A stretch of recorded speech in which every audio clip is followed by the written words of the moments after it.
Bonjour, vous écoutez Lang FM, le podcast sur les langues et les gens, ce que les gens font avec les langues et ce que les langues font avec les gens. Cet épisode est la troisième et la dernière dans une petite série à propos des langues des signes.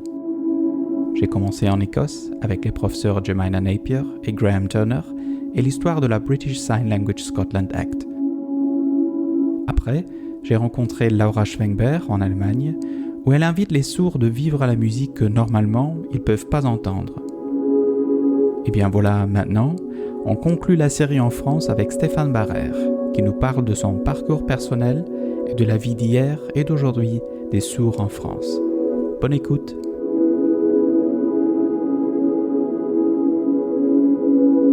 Pendant 10 années, j'ai travaillé comme responsable de com, alors soit en agence de pub, soit au sein de grands groupes industriels qui bossaient dans l'énergie, où je m'occupais de la communication à l'international. Donc ça n'avait rien à voir.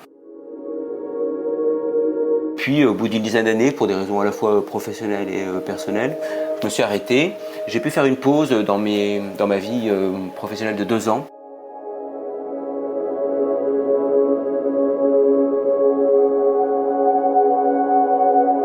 Donc je suis allé à Pôle emploi, qui est l'organisme en France qui gère les chômeurs. Et donc j'ai pris les catalogues de formation et j'ai trouvé ce métier d'interprète en langue des signes. Et je me suis dit, ah tiens, pourquoi pas. Comme j'étais très naïf là-dessus, je pensais qu'en 3 mois, le problème était réglé. C'est pas du tout le cas.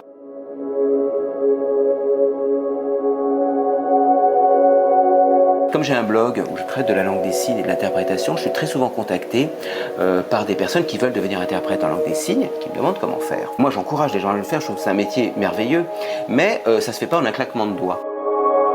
Ce qu'il faut savoir en France, c'est que pour apprendre la langue des signes, tu n'as pas de cours publics. Tu n'as pas à la fac, tu n'as pas à l'école, donc tu es obligé d'aller dans des associations. Une semaine d'apprentissage de la langue des signes, c'est entre 250 et 300 €. Pour pouvoir espérer rentrer en première année d'interprétation en langue des signes, le M1, il faut minimum 14 semaines de cours, je pense. Ça veut dire que donc, tu vois, tu es dans la plus de 2500, 3000 € de frais, déjà avant même de commencer à faire ta formation d'interprète elle-même, tout simplement pour apprendre la langue des signes. Donc moi, j'ai appris pendant 1 an et demi la langue des signes. Une semaine par mois de cours intensifs, et puis parallèlement à ça, il faut rencontrer des sourds. Et là, c'est aussi une autre difficulté. Il n'existe pas de pays sourds. On ne peut pas faire des voyages linguistiques, on ne peut pas faire d'immersion pendant 6 mois, 1 an dans un pays, aller passer à New York. Donc il faut qu'on fasse la démarche. Il faut la pratiquer cette langue. Et il faut la pratiquer avec des locuteurs naturels, qui sont les sourds. Soi-même, il faut qu'on se bouger le cul et vraiment aller au contact de ces personnes sourdes, quoi. On ne va pas t'appeler pour te dire viens, c'est à toi d'y aller. Et donc moi, ça a duré pendant 1 an et demi. Par exemple, moi j'ai travaillé au sein d'une association qui s'appelait Tiers Monde Sourd. C'est-à-dire qu'en fait, c'était pour aider des enfants sourds en Afrique. Et puis au bout d'1 an et demi, donc, je suis rentré en première année d'interprétation en langue des signes.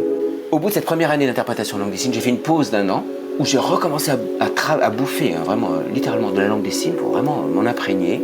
Et là, j'ai donné des cours en langue des signes auprès de publics sourds sur ce qui était le monde du travail. Donc moi, tu vois, ça m'a pris à peu près 6 ans pour devenir interprète en langue des signes.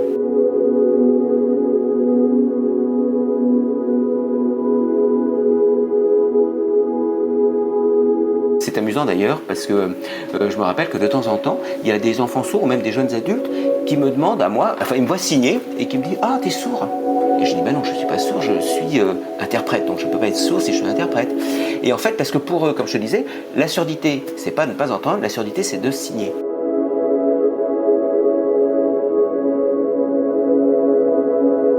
La surdité n'est pas conçue comme une déficience, c'est-à-dire un manque. La surdité, c'est pratiquer une langue des signes, s'inscrire dans une communauté, dans une culture sourde.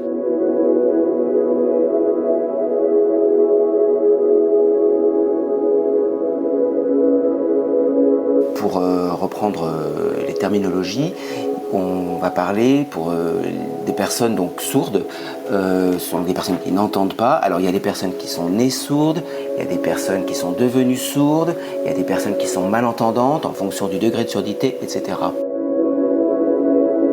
Certaines vont utiliser la langue des signes et d'autres vont passer directement dans l'oral.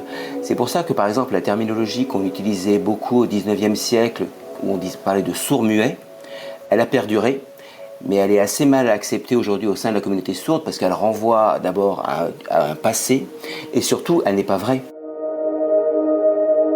Personnellement, je n'ai jamais rencontré un sourd-muet. Nous, justement, en tant qu'interprète, on traduit. Quand quelqu'un nous demande « Ah, vous, monsieur, comme il est sourd-muet », nous, on va traduire, évidemment, « Monsieur, comme vous êtes sourd-muet », et systématiquement, je le sais déjà au moment où je le traduis, que je peux m'attendre à traduire une réaction assez violente de la part de la personne sourde qui va dire « Mais non, je ne suis pas muet, simplement je suis sourd ». Voilà. Tous les sourds ont le système phonatoire qui fonctionne parfaitement. Donc ils pourraient s'exprimer à l'oral. Et d'ailleurs, certains sourds sont élevés dans l'éducation oraliste et parlent et ne connaissent pas la langue des signes.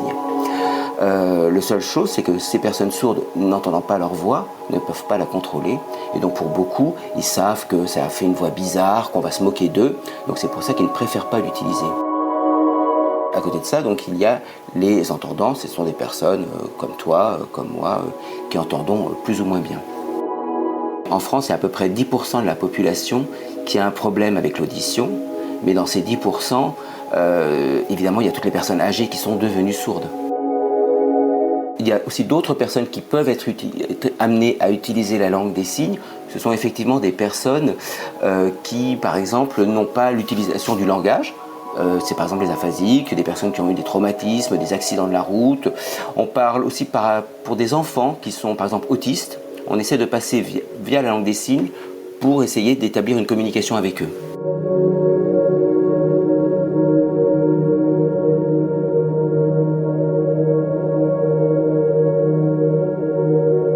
Les langues des signes donc, sont visuelles, c'est-à-dire que votre corps va être le temps.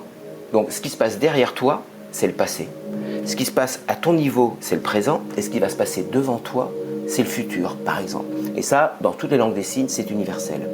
On va également faire des emplacements, c'est-à-dire que mettre des éléments à gauche, mettre des éléments à droite. Tout ça, on les retrouve dans toutes les langues des signes. Vraiment, la grande différence, ça va être la configuration des signes. Un peu comme le vocabulaire, en quelque sorte. C'est comme si toutes les langues vocales avaient la même grammaire et simplement le vocabulaire changeait.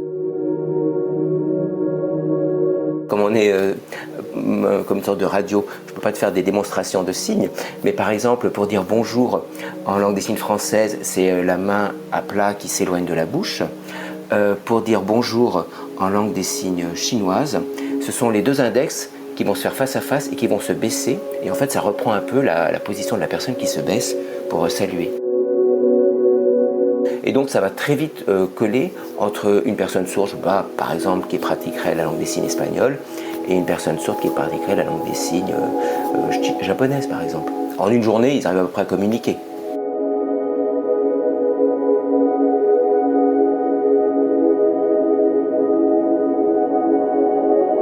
Par exemple, en France, il y a la FNSF, qui est la Fédération nationale des sourds de France, qui a commencé à avoir une reconnaissance mondiale donc des besoins des sourds. Et ça, cette reconnaissance mondiale n'a pu avoir lieu que parce qu'aujourd'hui, il y a une organisation mondiale des communautés sourdes qui leur permet donc de porter leur parole envers les institutions internationales. Moi, les collègues à l'international que je connais, en fait, je les connais par l'EFSLI, qui est donc en fait l'association européenne des interprètes en langue des signes, qui se réunit une fois par an. Au cours donc de ces réunions, de ce regroupement, il y a à peu près 150-200 interprètes en langue des signes européens qui se réunissent. Donc ça permet d'échanger, de voir un peu comment ça se passe à gauche, à droite. Mais voilà, comme ça, mais c'est assez léger, hein, mais c'est très sympa à chaque fois. Moi, je passe un bon moment. Et c'est toujours bien de voir quand même qu'on fait partie d'une communauté.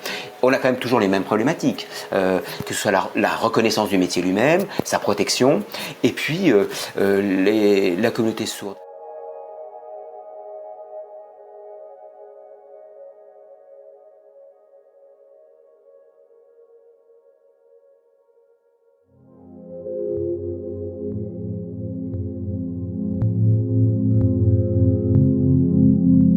Un peu d'histoire parce qu'il faut savoir qu'en France et dans plusieurs pays européens, à partir de 1880, ce qu'on a appelé le Congrès de Milan, la langue des signes a été interdite.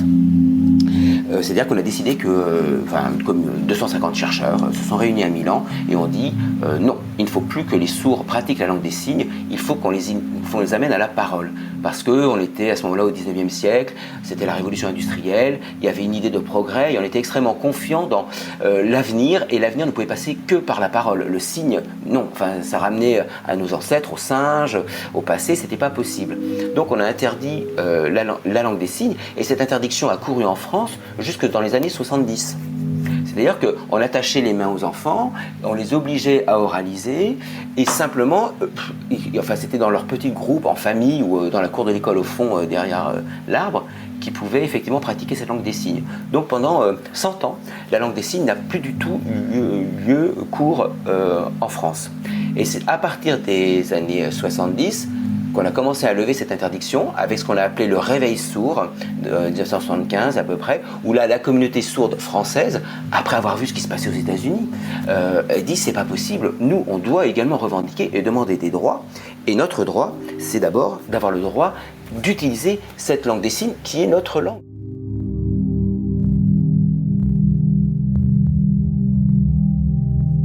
La communauté sourde a été décimée par le HIV et par le sida. Ce mal mystérieux qui s'est propagé surtout dans la communauté homosexuelle et qui s'est révélé mortel pour près de 500 personnes. Le fait qu'on ne sache toujours pas guérir ce mal commence à provoquer un véritable vent de panique dans tout le pays. Il faut rappeler qu'une 50aine de cas ont été décelés en France. Aux États-Unis, Tout simplement parce qu'aucune communication n'a été faite dédiée à cette communauté, et donc dans les années 90, les sourds n'avaient absolument pas compris ce que c'était que le sida. Pour donner une idée, et là on va voir quand même tous les problèmes de communication que peuvent avoir la surdité, sur les plaquettes d'information en France, souvent le virus du sida était représenté par une sorte de grosse boule jaune ou rouge avec des grands pics. C'était le virus. Les sourds, ne sachant pas lire et voyant ça, pensaient que le sida s'attrapait avec le soleil. Et donc mettaient de la crème solaire. Et pour se protéger. Donc tu peux imaginer les dégâts que ça a causé dans la communauté. Et donc c'est des sourds qui, voyant ça, se sont réveillés, ont vraiment gueulé, c'est place de le dire. Et donc le gouvernement français à ce moment-là a pris conscience effectivement du drame qui était en train de se jouer. Et donc a créé des pôles d'accueil surdité, le premier étant, je crois, la Salpêtrière à Paris. C'est-à-dire qu'en fait, des zones d'accueil dédiées aux personnes sourdes avec des interprètes, des médecins qui connaissent plus ou moins la langue des signes, des infirmières qui connaissent plus ou moins la langue des signes, et des médiateurs sourds, c'est-à-dire des personnes sourdes qui sont également formées pour tout ce qui est soins, accueil du public, malades, etc. Donc là-dessus, c'est à peu près bien fait. En revanche, c'est vrai que pour ce qui est de la justice, on est très très en retard. Par rapport au niveau européen, il y a un programme qui est mis en place, s'appelle Just Sign, pour justement essayer de permettre aux sourds d'avoir un accès juste et équivalent à d'autres personnes au sein donc des institutions judiciaires, police, etc. Mais on en est encore très loin en France.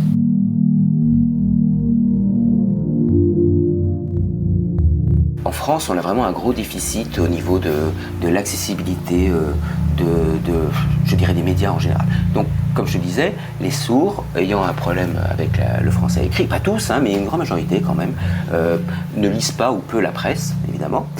Et souvent, on a aussi l'idée, qui est fausse, qu'il suffit de sous-titrer les informations pour les rendre accessibles. Alors, c'est possible peut-être pour des gens qui connaissent déjà, qui ont déjà le contexte, qui ont déjà des informations autour des thèmes qui sont abordés, mais quand c'est du sous-titrage en direct, d'abord la qualité n'est pas toujours au rendez-vous, il y a souvent un décalage, il y a souvent des mots compliqués. Si on n'a pas le contexte, on n'est pas obligé de savoir à quoi ça renvoie, à quoi ça fait référence. Et donc suivre à la fois les images, devoir lire les sous-titres qui vont très vite, etc. Et par exemple pour des enfants ou des ados, c'est pas possible.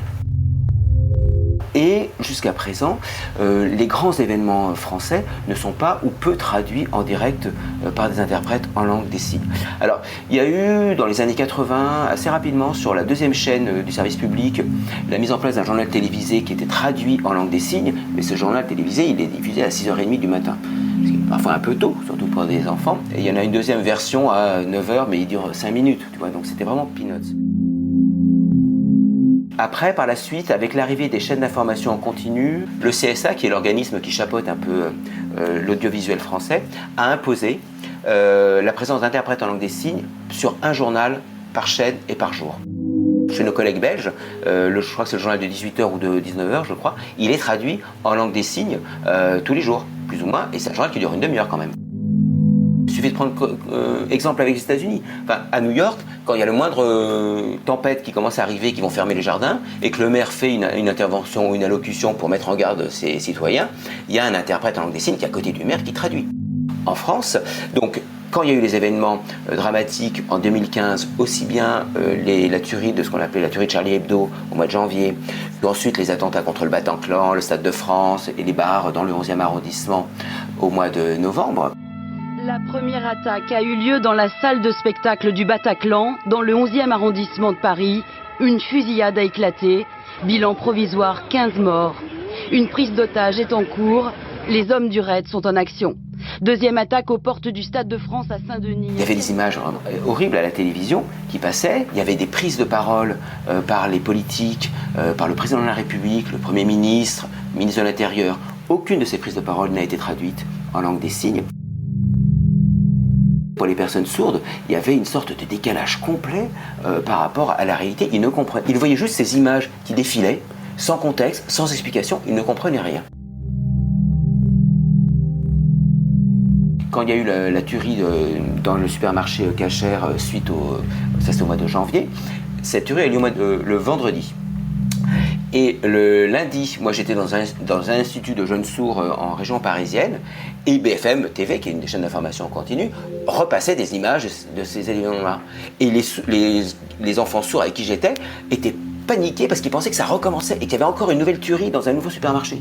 Ils n'avaient pas compris que c'était des images d'il y a 3 jours.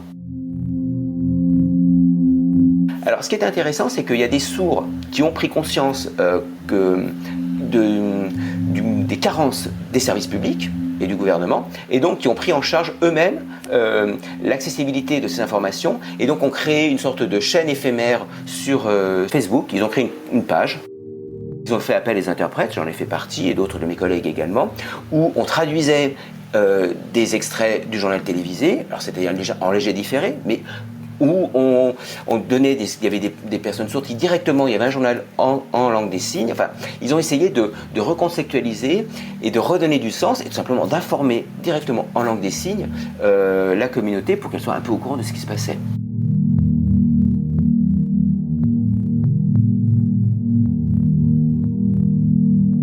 Pour une personne sourde, elle n'est jamais assurée d'avoir un interprète dans ses démarches officielles, sachant qu'il y a des textes qui sont parus à partir de 2005. Le problème, c'est que souvent, ils sont bafoués ou que l'interprète en langue des signes, n'étant pas une profession officiellement reconnue, mais enfin comme n'importe quel interprète ou traducteur, enfin quelle que soit la langue, on met un peu tout et n'importe quoi. C'est-à-dire que souvent, dans les tribunaux, par exemple, alors qu'il devrait y avoir des interprètes en langue des signes, on peut espérer quand même diplômés, ce n'est pas le cas. Et donc on prend des gens qui connaissent un peu la langue des signes pour faire office d'eux et se donner bonne conscience. Et donc c'est en 2005 qu'a été votée en France la loi pour l'égalité des chances et des citoyens. Et donc dans cette loi, il est indiqué que, et là je cite parce que j'ai retrouvé la citation, « La langue des signes française est reconnue comme langue à part entière ». C'est-à-dire qu'aujourd'hui, les enfants peuvent bénéficier d'un enseignement bilingue, enfin les enfants sourds, s'ils le souhaitent.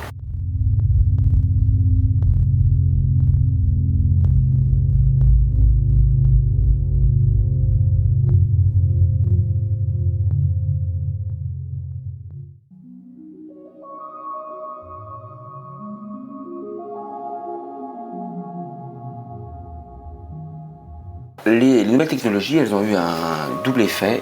D'abord, ce qu'il faut comprendre, c'est que les communautés sourdes, pendant jusqu'au XXe siècle, le siècle dernier déjà, étaient assez autonomes, mais également n'avaient peu de relations les unes avec les autres.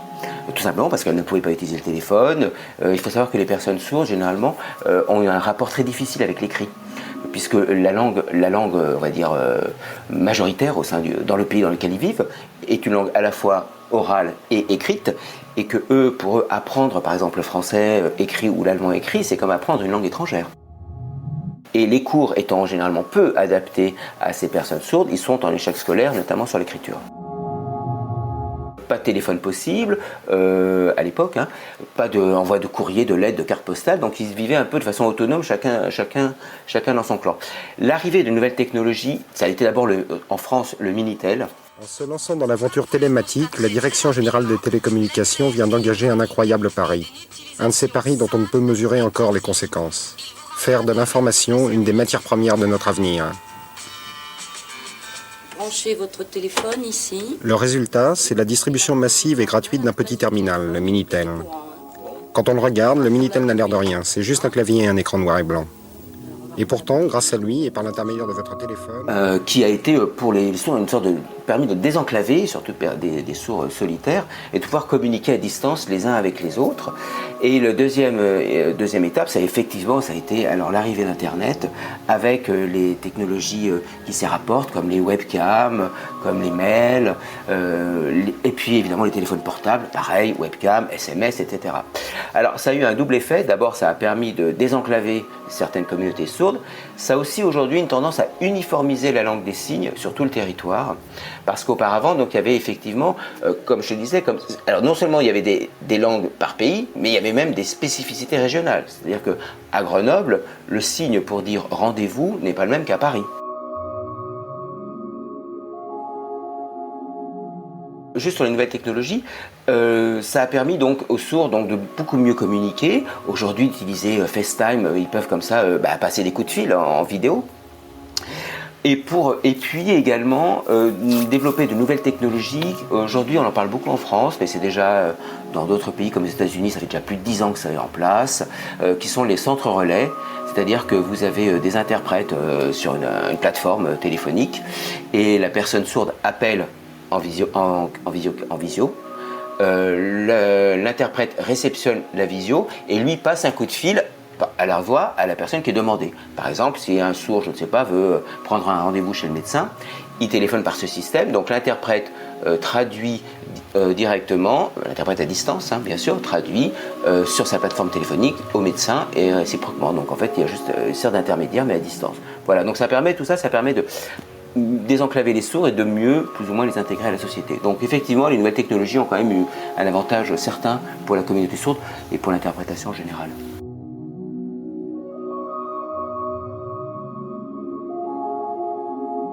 Pour nous, interprètes en langue des signes, ça nous arrange, je dirais, parce que aujourd'hui, il y a des recherches qui sont faites pour essayer de faire des interprètes, on va dire, artificiels, via des avatars ou des gants. Mais par exemple, les ingénieurs qui mettent des gants pour essayer de retranscrire des signes automatiquement via des reconnaissances, perdent toute la partie visage, corps, etc. Donc c'est pour ça qu'aujourd'hui, les nouvelles technologies sont très peu développées, justement parce que on reste sur les mains et on ne comprend pas que la langue des signes, c'est vraiment un ensemble complet. C'est-à-dire que si je signais et qu'on ne voyait que mes mains, on ne comprendrait pas mon discours.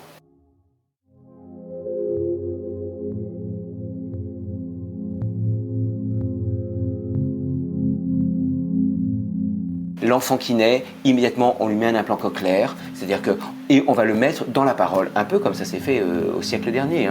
C'est-à-dire qu'on doit réparer, on a toujours cette vision maintenant un peu de l'homme bionique, qu'on va assister de différents éléments techniques qui va lui permettre d'entendre de nouveau.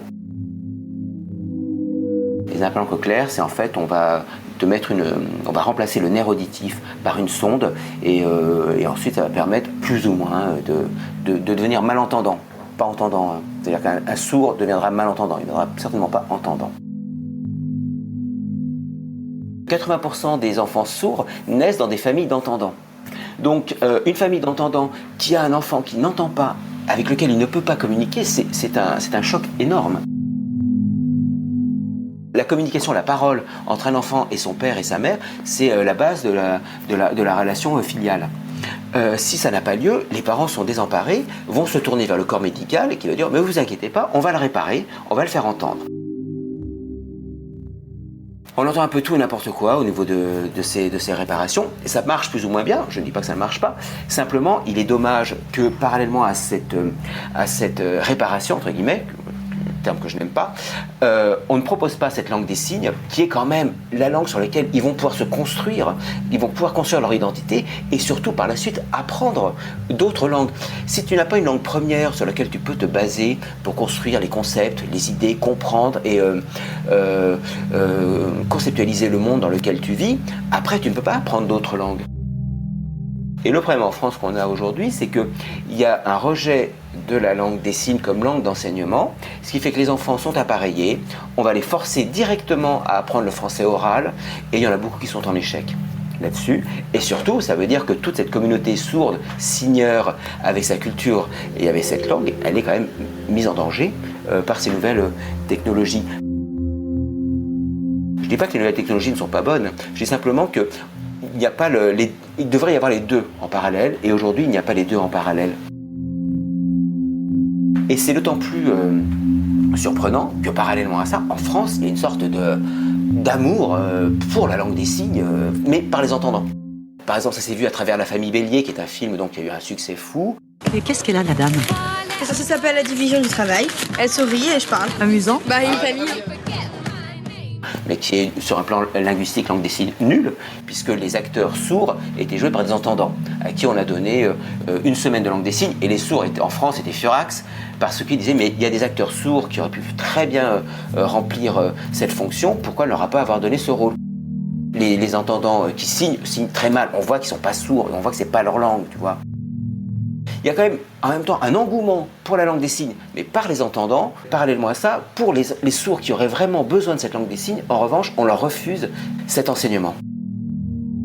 Il y a un côté très folklorique autour de la langue des signes. On aime ça, c'est beau, c'est joli, ça, j'adore, c'est super, ah j'adore. Mais quand ça vraiment devient sérieux et qu'on devrait donner cette langue des signes à des enfants qui en ont besoin pour pouvoir communiquer, qui en ont besoin pour pouvoir s'inscrire dans la société, qui en ont besoin pour pouvoir se développer et espérer ensuite apprendre, continuer à l'université, apprendre un métier, celle-là, on la refuse.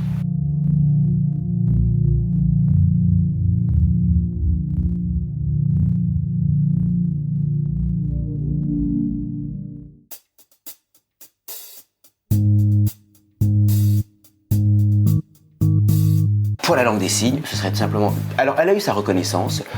Il y a eu un mouvement Nuit debout en France, qui était un peu un mouvement revendicatif sur différents aspects. Et parmi ces revendications, il y a une communauté...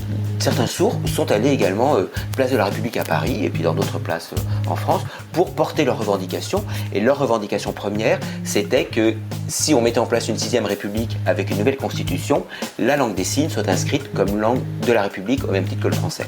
Donc c'est un peu ça, et ça voudrait dire que ça apporterait une reconnaissance vraiment officielle et définitive à cette langue, et surtout que ça permettrait donc ensuite qu'on la retrouve aussi bien dans les médias que dans l'enseignement, etc. Aujourd'hui, c'est ça, hein, ce qui nous manque, c'est vraiment qu'il y ait une reconnaissance de cette langue comme langue vraiment à part entière. Pour les interprètes en langue des signes, ce serait sans doute une reconnaissance plus officielle de cette fonction, ce qui permettrait d'éviter tous les personnes faisant office d'eux, ou qui n'ont pas les compétences et qui font un peu tout et n'importe quoi, et qui nous permettrait ensuite comme ça de réellement donner une valeur à ce métier.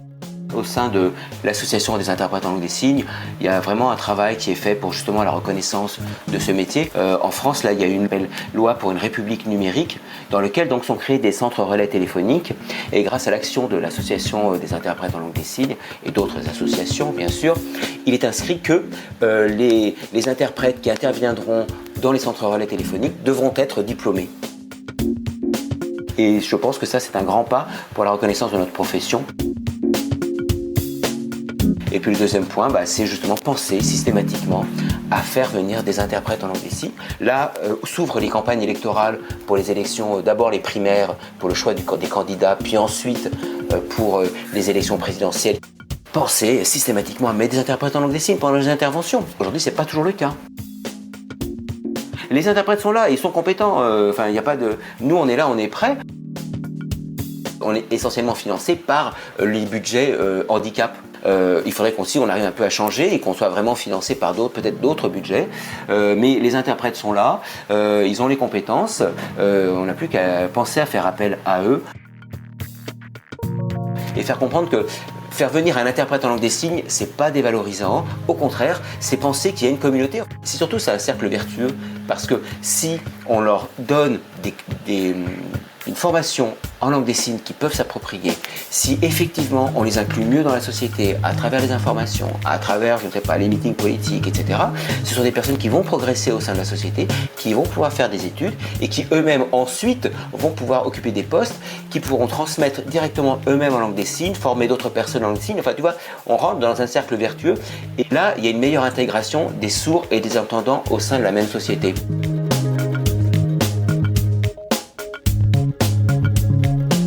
Il faut changer un peu le logiciel de la société française.